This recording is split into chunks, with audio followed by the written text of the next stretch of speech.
I am Ari, and I am living proof that you can still have a life with disability. Welcome to my journey.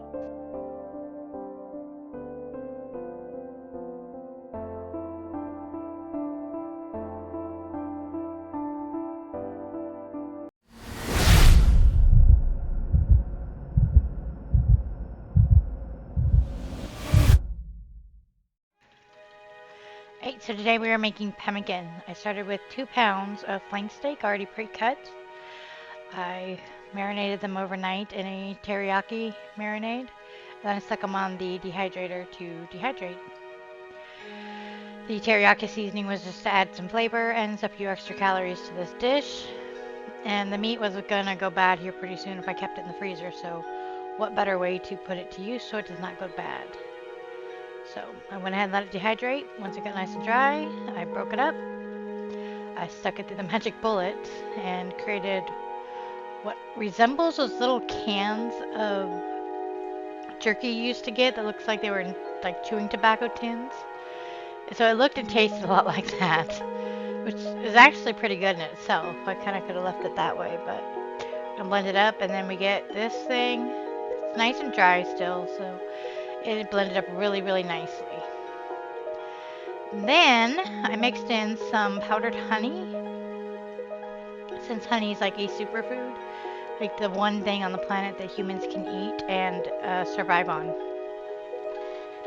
So I went ahead and eventually found the measuring thing and added some powdered honey to the mix as well, and mixed it up pretty nicely.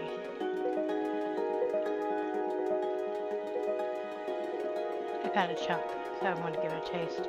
Plus I wanted to taste the thing itself to see how the honey came through, and to be honest, the honey doesn't really come through in the flavor at all, but it adds a lot of extra nutritional benefits to it and extra calories.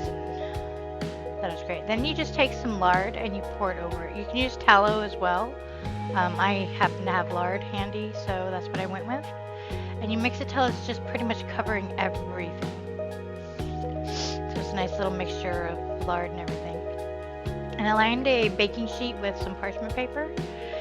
And I just scooped it on in there. This is like the simplest survival food you can make, to be honest with you. And it's just a way of keeping your meat from going bad and putting it to use for a time when you might actually need it. And so you just basically flatten it out, lay it out the best you can, make sure everything's all nice and mixed well together and all that stuff. You can kind of see the grease coming across on the top. And like I said, didn't want anything to go to waste. And I tried to make it look as pretty as possible because that's what I do.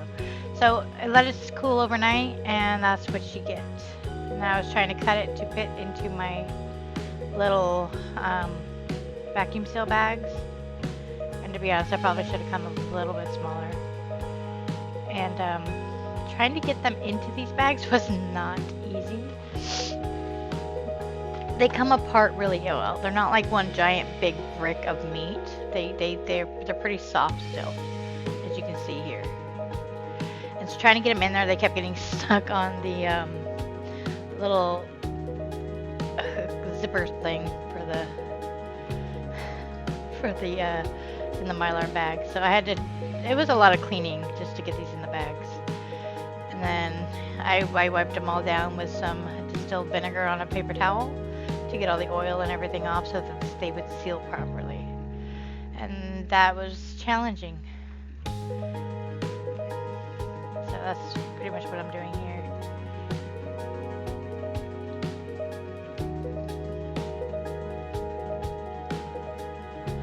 And then when I'm finally all done, the joy of vacuum sealing. So I push the button, the little thing comes out so that I can vacuum seal the flat bags, stick it in there. I did about 7-second vacuum, which was more than efficient. Wait, no. Yeah, 7-second of a vacuum. And I believe it was an 8-second seal.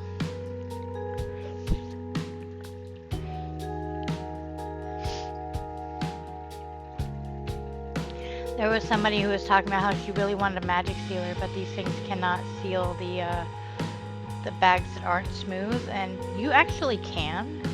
I have many times and it works just fine. You just don't need that little tongue thingy, and it'll still vacuum seal it just fine.